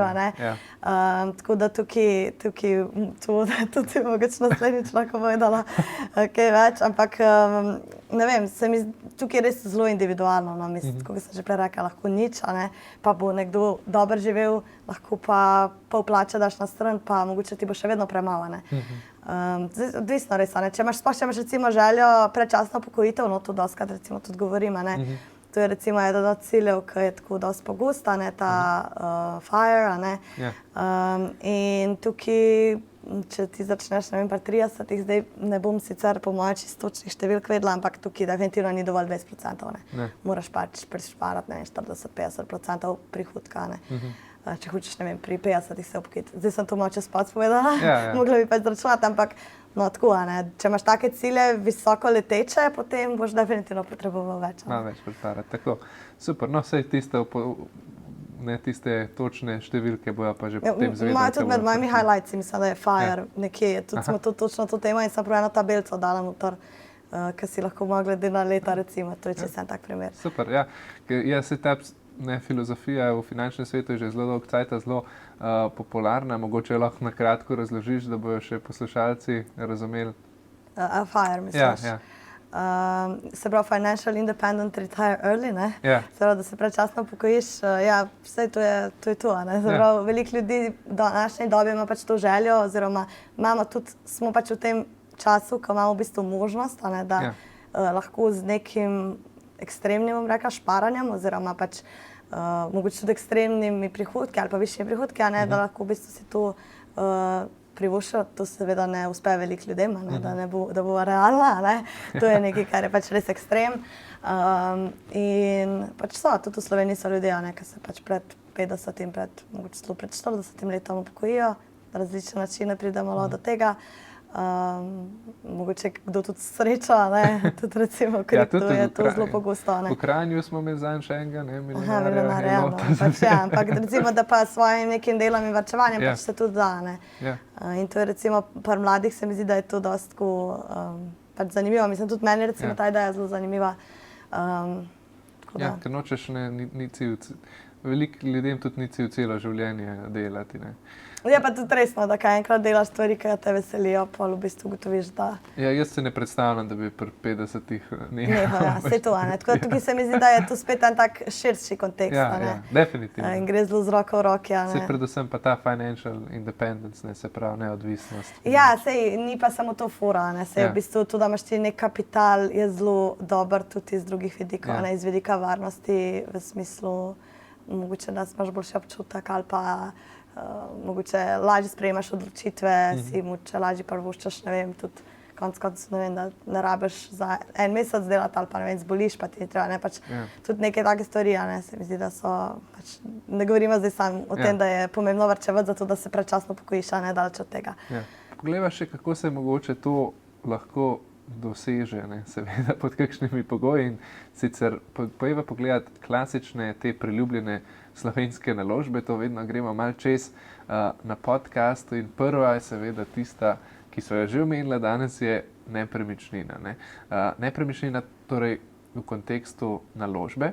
Kako ti gledaš na naložbene nepremičnine? Mislim, jaz osebno nisem glih nek pristaš takih naložb, Vem, da pač v Sloveniji je to še vedno najbolj priljubljena oblika, oziroma nekako varna, imamo pač to idealizirano podobo naložb v nepremičnine, tudi k meni velikokrat pač stranke pridejo s temi idejami, da bi mogoče vzele kredit in tako naprej, in pač nekaj kupile, ampak tukaj je res treba biti zelo pozoren, tudi nepremičnine niso v resnici tako netvegana naložba, Tudi prva sem videla na podcastu, ste imeli eno dobro tematiko o nepremičninah. In se mi zdi, da je pač tukaj definitivno treba biti malo pozoren, no. Ne tako biti prepričan v to, da je pač to neka popolna naložba, ne, ker tudi bodo realni donosi nepremičnin, marsikdo jih niti ne zna zračunati, ne, ker pač je v nepremičnine toliko enih stroškov vpletenih, ki pač jih ves čas plačuješ, ampak jih mogoče nikamor ne zabeležiš. Tako da tukaj je treba res dobro narediti nek finančni načrt. No. Vsem si pa tudi jaz želim, da pač še bi tudi Slovenija s to izobrazbo finančno mogoče odmaknila od te ideje, da je samo vlaganje v nepremičnine okej, ne. Imamo tudi kakšne druge naložbene razrede tukaj. Ja, okej, se pravi, tebi se ne zdi Mislim, že iz tega vidika, da recimo v nepremičnine, razen s kreditom, težko vlagaš pri, ne vem, 20 letih, a ne, ker pač nimaš kapitala, ne. Se pravi, kaj boš čakal do 40, da prišparaš ali pa ne vem, da si lahko, a ne, zdaj, če moraš še svojo nepremičnino kupiti, pa potem še eno, a ne, je to velik zalogaj, mislim, ni to kar, mislim, tako, no, če iz tega vidika gledam, to investiranje niti ni tako za vsakega, ne. In tudi, če imaš ta občutek, da samo z nepremičnino lahko vlagaš, potem verjetno ne boš začel zelo zgodaj, ne, in si zamudil že tistih 10-20 pomembnih let, ki bi že lahko veliko naredil s temi prihranki, a ne, tako da zato mislim, da... Se pravi, en kup komplikacij pri teh nepremičninah. Mislim, tudi potem, a ne, ker ljudem rečem, pa bi boste potem mogli, ne vem, iskati najemnike, a veste pač, kakšni so tukaj lahko problemi, ali pa ne vem, če je to, mislim, tudi če je to nek dolgoročni najem, a ne, pač to je ena težava je tudi tukaj, a ne, mislim, poleg tega, da so tudi stroški, a ne. Tako da, ne vem, treba je pač individualno itak pogledati, a ne. Ampak jaz nepremičnine gledam mogoče kot neko dopolnitev portfelja, ne pa kot osnovo. Ja, zanimiv pogled, mislim, da kar večinoma prevladuje, no se pa že imel tudi kar nekaj gostov, ki pač so bodisi starejši, ne, in pač to še vsem tretirajo, da dajo v svoj portfelj neko tisto potem, ko že imaš nek pač ja, sej mogoče, ne, pač je, ampak spet, ne, moraš imeti velik portfelj, ne. Ja, seveda, ni pa za vsakega ta naložba, ne. Seveda, ideja tudi, zakaj je toliko ta naložba v nepremičnino, sploh v neko stanovanje privlačna, zato ker pač ti dobiš posojilo, ne, od banke konec koncev, zato da si jo lahko kupiš in potem jo oddajaš, ne, recimo, zato... Ja, ampak treba je tudi dobro poračunati, ne, kakšen je donos in kakšen je... Hitro vidiš, kakšni so. Hitro si lahko v minusu, ne. Finance recimo tudi z oddajanjem okoli 2 do 3% letnega donosa, no, da imajo nepremičnine, tako da ja, cena kredita se pa tudi hitro ne dvigne nad teh par procentov, ne pravim. Ok, se pravi nepremičnine.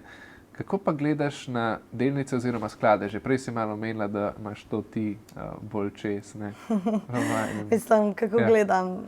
Tako da se mi zdi, da je to dosti preprost način za nek začetek investiranja, ne, pač imaš neko možnost razpršitve z relativno majhnimi zneski, da so te stvari ratale zelo dostopne. Seveda moraš tukaj imeti kar nekaj znanja, ne, da veš, kako pa kaj kupovati. In to strategijo, ki sem že omenila, da pač vzpostaviš, ampak meni se zdi, da tako za nekoga, ki z manjšimi zneski pristopa, to recimo ena boljših mogoče začetkov, ne. Pa si bolj pristaš skladov, delnic, kaj bolj spremljaš? Jaz sem bolj pristaš skladov kot delnic, posamičnih delnic, če si iskreno, ker vsem za posamične delnice spet potrebuješ več časa, ne. Več spremljanja, ne, več tudi branja konec koncev nekih aktualnih podatkov, ne. Tudi se mi zdi, da investiranje v posamične delnice resnici ni glih za vsakega, ne. Ok, mogoče, da ti je to en del portfelja, ampak to stock picking ni glih nekaj zelo to je res, to je težji del, ne. To greš potem po težji poti, a ne. Ja.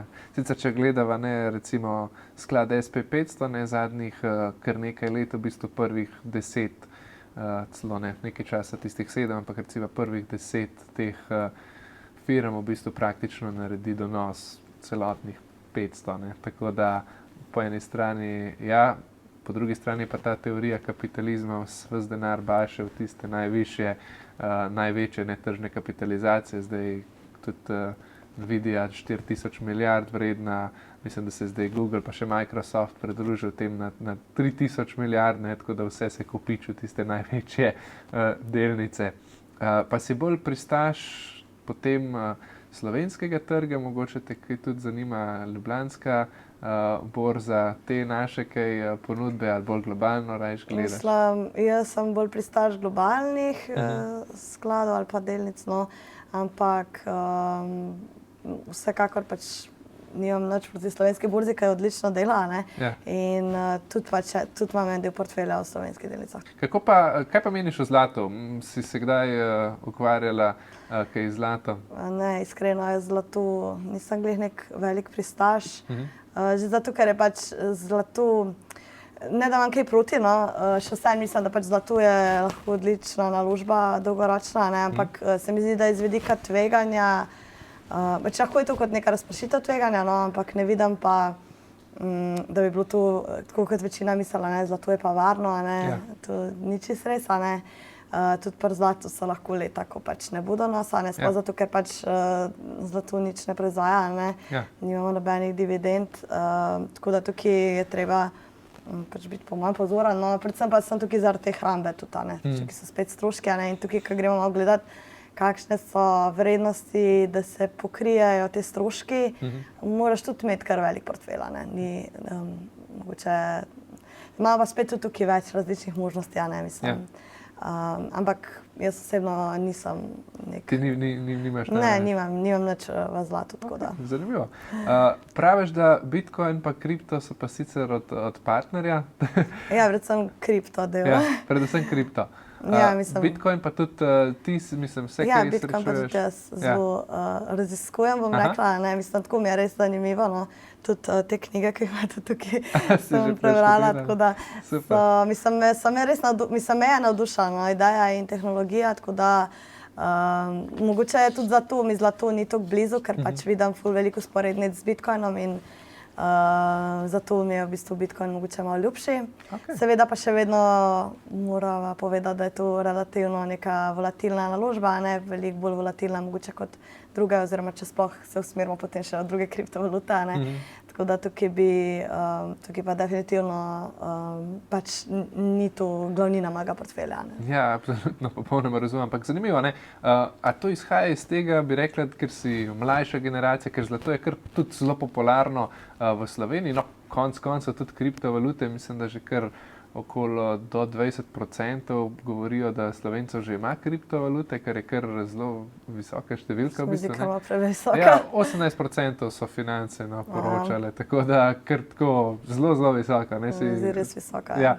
Delnice manj, delnice okolo 10%, no, Slovencev.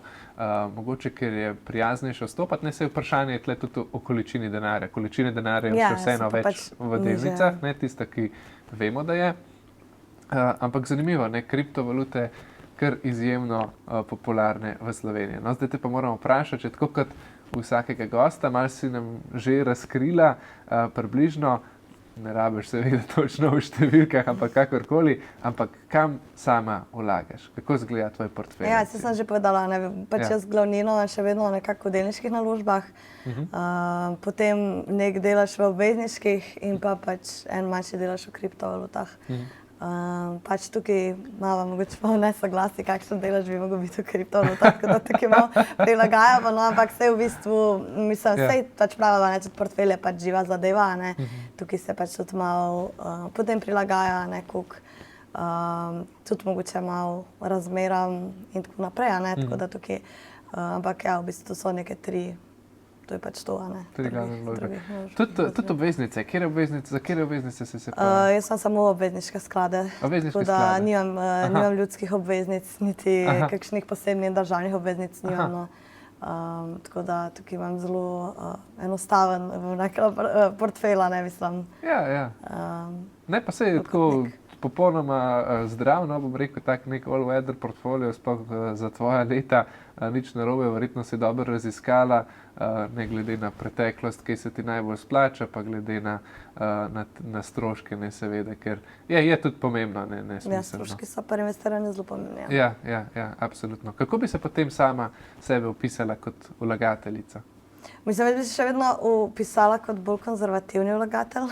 Okay. Ker pač, mislim, nimam nobenih takih, ne bom rekla nobenih, ampak nimam nekih ekstremno tveganih naložb, pa ne. Po mojem sem še vedno prekonzervativna za svoja leta, ne. Ampak ja, se pravim, da tukaj tudi malo mogoče shiftamo, ne. Tako da pač, ja.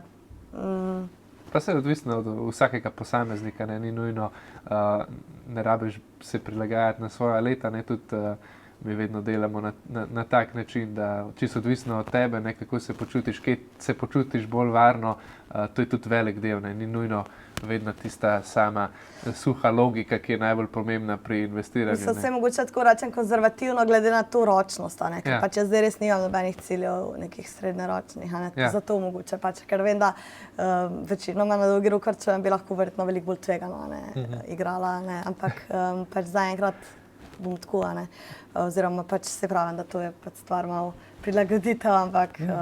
Ja, super, no, kako pa ti sama uravnotežiš nekako ta tveganje in pa donos? Imaš kakšne svoje? Ja, pač veliko delam po teh, veliko delam s temi procenti, a ne, se pravi, da pogledam, koliko procentov je v kakšnem tipu mogoče naložbe, a ne, tako da na ta način mogoče malo gledam pač na to, a ne, sej je pa pač to je tako izjemno težko, a ne, zdaj točno povedati, koliko tveganje tvoj portfelj, a ne, to je, mislim, sej tudi kaj pa je tveganje, a ne, zdaj na kratek rok pač ja, neka volatilnost je lahko večja ali pa manjša, ne, ampak na dolgi rok pa mogoče, ne vem, ni res Bitcoin bolj tvegan, kakor, ne vem, delnica Nvidia, ne. Tako da tukaj je zelo relativno, kaj pomeni tvegano, a ne. Tako da zato pač jaz držim tega, da je pač razpršeno, zato da pač bo vedno možnost, ne glede na to, kaj se pač zgodi, da vedno možnost, da iz nekaj vzameš, a ne. Tako da nek del držim seveda še vedno tudi v nekih skladih denarnega trga ali pa pač varčevalnih računih, a ne. Nimam pač, nisem 100% investirana, kakor mogoče marsikdo, a ne.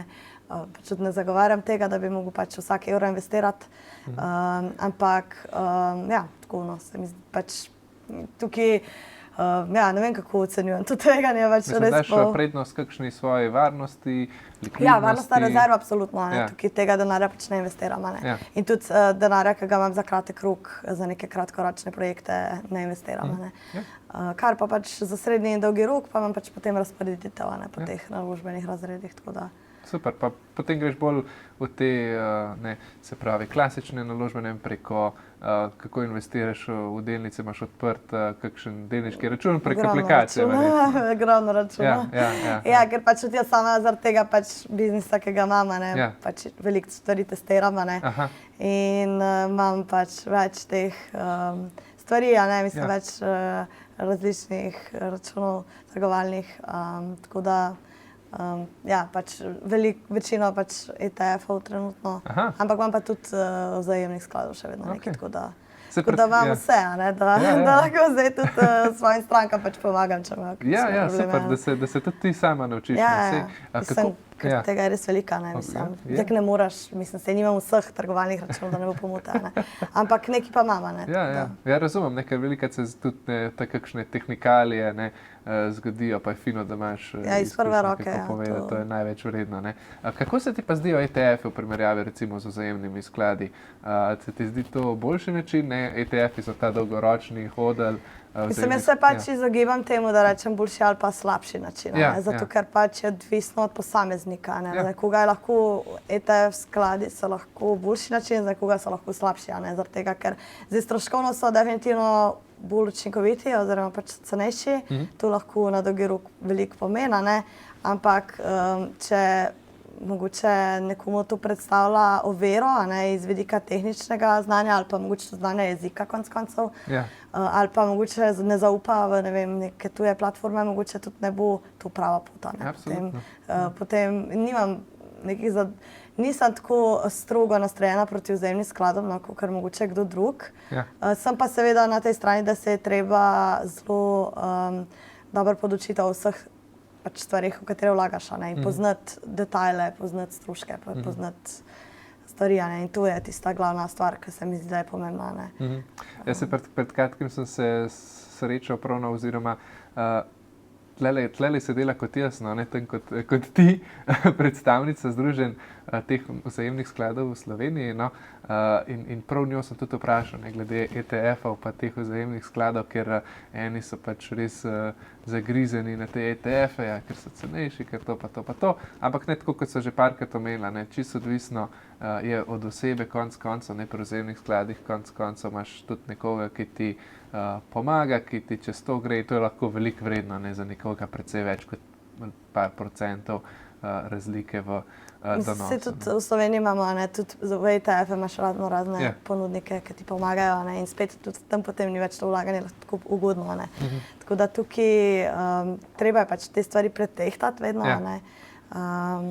Tako da, ja, lahko je oboje odlična varianta, ne. Meni mogoče často bolj pomembno, da res tu koliko investiraš, kakor pa, a ne, okej, se izbor je vsekakor pomembno, ne, ampak velikokrat je treba tudi kakšen kompromis sprejeti, a ne, mogoče tudi o tem, kakšno je tvoje znanje ali pa čas, ki ga imaš, da s tem ubadaš, a ne. Če greva čisto malo še na tale odnos Slovencev do denarja, ne. Prej so že rekla, da ni najbolj rožnat, da je še vsem ta tabu pristop, da je nek strah, ko se začnemo o tem pogovarjati.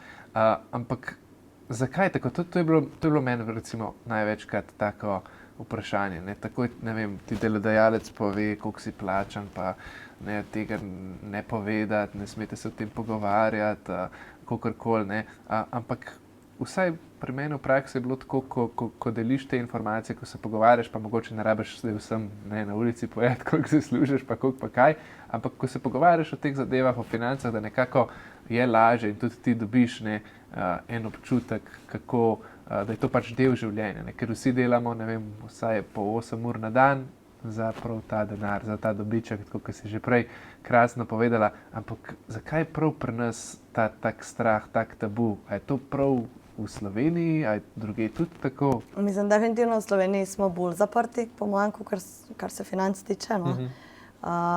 Pač v Ameriki se mi zdi, da je stvar zelo drugačna, no, tudi stvari se mi zdi, da so tam bolj tako proste, no, tako kot sem pač videla, ker sem bila v Kanadi. Mogoče ni bilo toliko, je bilo bolj pač transparentno, ne vem. Že tudi mogoče je ta pristop, ne, v Sloveniji v bistvu se o financah začnemo pogovarjati šele tako, ker smo mogoče že skoraj odrasli, a ne. Tam v bistvu že kot si študent moraš začeti, a ne, razmišljati, kako boš financiral svoj študij in tako naprej in moraš začeti neke te pogovore, a ne. V Sloveniji v bistvu do konca faksa skoraj noben ne razmišlja o denarju, a ne, dokler ne, mogoče tudi, ko dobi prvo plačo, še nič ne razmišljamo o tem, kako bomo s tem razporejali. In tukaj definitivno je to neka kulturna zadeva, ne. Se mi pa zdi, da tudi v Sloveniji se pač te stvari malo spreminjajo in smo mogoče ratali malo bolj tudi za te stvari, pač tudi v smislu, da se pač hočemo izobraziti v tej smeri, a ne. In s tem potem tudi nam je mogoče lažje se pogovarjati, a ne, ker če se jaz zdaj nekaj izobražujem, potem rečem, zdaj sem pa tam prebrala to pa to, kaj pa ti misliš, a misliš, da je to dobro, a misliš, da ni, a ne. Tako se mi zdi, da s tem pač spodbujamo to, da se začne o tem več govoriti in jaz se zavzemam za to, da se o tem začne govoriti, no. Ja, absolutno, no, saj zato je fino meni, da obstajajo ljudje sploh taki kot se ti, ki to delajo, ne, ti tudi ogromno vsebin daš ven zastonj, ne, kar je v bistvu čudovito, tega res manjka, ne, ponavadi vse take vsebine so za kakšnimi temi paywalli, ne, saj tudi ti jih imaš, ampak hvala Bogu, no, ampak ogromno vsebin deliš z ostalimi, ne, na način, ki je res prijazen, ne, na temu Instagramu, tako da to vrhunsko. Bi morali ljudje, mislim Slovenci, se ti zdi, da bi mogli bolj normalizirati te pogovore o financah, da bi se v svojem okolju... Vsekakor, meni je že recimo nesprejemljivo, da recimo med partnerji je to tabu, a ne. Ja. Kaj šele potem, ne vem, v družini ali pa v širši ali pa tako, a ne. Tako da tukaj pač meni se zdi to izjemno pomembno, ne, ker tako jaz tudi veliko se ukvarjam s temi partnerskimi financami in tukaj se mi zdi, da če ni pač če je to tabu, a ne, je veliko težje doseči cilje, a ne, ker pač potem nimaš nekih skupnih ciljev oziroma je lahko hitro pač pride tudi do teh nekih izzivov, ne. Saj mislim, da ne bom zdaj, ne vem, za besedo držati, tako mislim, da so finance drugi najpogostejši razlog za prepire v zvezah, a ne, tako da to pač kaže na to, da pač je to ena taka taka rana, ne, ker Okej. imamo pač kar probleme lahko, če nimamo pač nekih, mogoče če se o tem ne pogovarjamo, ne, oziroma je tu nek tudi tabu potem, ne. Ja. In jaz mislim, da finance imajo veliko večji vpliv na nas, na naše življenje, kakor si mi mislimo. In bolj, ker to hočemo nekaj pod preprogo dati, pa pač stran, ne, sej to ni pomembno, denar ni pomembno, to nas itak učijo, ne. Sej denar ni pomemben, sej denar je se brez bo veze, samo ne, rada ampak imela, tukaj si pač mečemo pesek v oči, a ne, pač zakaj pa hodiš v službo, če denar ni pomemben, a ne, pač očitno je pomemben, ker če ti 8 ur na dan namenjaš temu, da zaslužiš denar, potem ne mi reči, da ni pomemben, a ne. Ja. Tako da tukaj se mi zdi, da moramo pač začeti te stvari malo pri sebi najprej, a ne, razreševati oziroma pač se z njimi nekako soočati, a ne, zakaj imamo tako mišljenje, prepričanje in potem nekako tudi bomo lažje se z drugimi pogovarjali, a ne. In tu jaz vedno povezujem pač finance, tudi delo oziroma delo na financah, na osebnih financah, tudi delo na sebi na nek način, a ne. Ker ti s tem tudi veliko spoznaš sebe, a ne, zakaj imaš ti določena prepričanja, določene vzorce in tako naprej, a ne. Tako da tukaj, ja, se mi zdi, no, to je ena taka pot, a ne, ke pač nas vse čaka, a ne, vsi smo pač na tej poti, vprašanje je samo, a se bomo pač, koliko bomo intenzivno na to pogledali, pa koliko ne bomo. Ja. To se mi zdi zelo dragoceno, no pa zanimivo, da si povedala, sicer ne bom zdaj trdil, da je to drugi najpogostejši problem, ki se rekla, bova pogledala, ampak definitivno se mi pa zdi, da je to pomembno, no, in nikoli nisem še tako točno razmišljal o tem, no, mogoče zato, ker sem samski, ampak kljub temu res zanimivo, no, da je to taka stvar. Ampak ja, pač popolnoma smiselna po drugi strani, ne, se zato, ker denar nam omogoča, da počnemo praktično vse, ne. Ja, se je fino, je ta odnos in razumevanje. Mislim, denar je zelo povezan konec koncev tudi z našimi vrednotami, a ne, Ja. in če pač te niso usklajene, pride pač do problemov lahko, ne, oziroma do konfliktov. In ja, mi skozi denar v bistvu izkazujemo tudi naše vrednote, a ne, in glih zato je ta stvar tako mogoče komplicirana in kompleksna, ker pač ja, je treba v bistvu te vrednote uskladiti s partnerjem, a ne, ker zdaj, dokler smo mi sami, imamo mi veliko izzivov, ampak ko sta dva, če pač ne vem, en hoče iti na morje, pa eno hribe, a ne, lahko imamo že tle problem, a ne. Ja. In pri financah se to potem izkaže, a ne, ker mi moramo v bistvu zdaj tu nekako razporediti, a ne, svoj v bistvu denar, ki smo ga prislužili, a ne. Tako da, ja, to je kar zanimivo področje. Ja, res. No, pa dejva, če bi ti morala zdaj poslušalce spodbuditi k temu, da naredijo nekaj za svoje finance, da jih začnejo urejati, recimo, da jih sploh še ne. Sicer mi imamo kar veliko tudi že investitorjev takih, ki se veliko, ampak prepričan sem pa, da bo tudi veliko ljudi, ki recimo si želi, ki ne vejo, kaj to je, ali varčevanje, ali investiranje, ali katere 3 korake bi jim svetovala, da naredijo, da bojo lažje bodisi delali s svojim financama, pa sploh začeli. Kaj bi jim predlagali? Zdaj, prva stvar bi rekla, pač, da postavijo neke cilje, da malo pogledajo, kaj si v življenju sploh želijo. To se mi zdi, da je dobro tako, tudi če gledamo na nefinančne cilje, ne, da pač imamo nek pot, kam pač si želimo v življenju iti. Potem drugi korak bi bil mogoče, da začnejo realizirati cilje in sicer tako, da pač najprej mogoče pogledajo nekako čim bolj objektivno na svoje prihodke, na svoje odhodke, kaj lahko tukaj naredijo, a ne, kakšne so njihove možnosti. Tukaj seveda jim lahko zelo pomaga beleženje, analiza proračuna, kar sem že omenjala. Se pravi, da se malo poglobijo v svoje finance, mogoče tudi svoje vzorce, zakaj tako porabljajo denar, ko ga porabljajo, a jim je to v redu, a to zasleduje njihove cilje ali ne, a ne. Tako da to bi bil mogoče drugi korak. Tretji korak pa potem, da začnejo tudi investirati, a ne. Če imajo dolgoročne cilje, recimo, ali pa srednjeročne, a ne. Da mogoče se tudi tukaj čim bolj izobražujejo in pač začnejo tudi to področje nekako izboljševati oziroma se učiti. Super. Na koncu, Eva, hvala za vse tele izčrpne informacije. Kaj bi si želela, da si, če bi si samo eno stvar mogli zapomniti iz tega pogovora, kaj bi želela, da si naši poslušalci zapomnijo? To je najtežje po mojem vprašanje. Mislim, kaj bi si želela, da si zapomnejo. Pač jaz si bi želela, da pač povezujejo mogoče finance z nečim dobrim, a ne z verom zlatko, kot sva recimo rekla, a ne, da pač denar dejansko tudi, da se mi z njim ukvarjamo in tudi, da pač mi razmišljamo o strategiji, kako bomo tu recimo delali, upravljali recimo s proračunom, da je to v bistvu pozitivno za njihovo življenje, a ne, da to ni neka stvar, tudi recimo, da ne bi povezovali recimo denarja ali varčevanja z odrekanjem, ampak mogoče bolj s tem, kako jim lahko to v bistvu življenje pomaga, ne? In jaz si najbolj želim, da pač s tem, ko rešujemo oziroma izboljšujemo finance, pač izboljšujemo življenja, ne? In to je nekako moja misija in moja želja in to si v bistvu želim, da si ljudje tako tudi to vzamejo, ne? Super, se pravi, da so lahko finance, spremljanje osebnih financ, proračuna ena zelo lepa, pozitivna stvar. Eva, najlepša hvala za obisk. Kje te lahko naši poslušalci spremljajo, najdejo? Ja, najdejo me lahko na vseh, mislim, da družbenih omrežjih, Instagram, TikTok, sem bolj tako aktivna, no, pa ja, Facebook.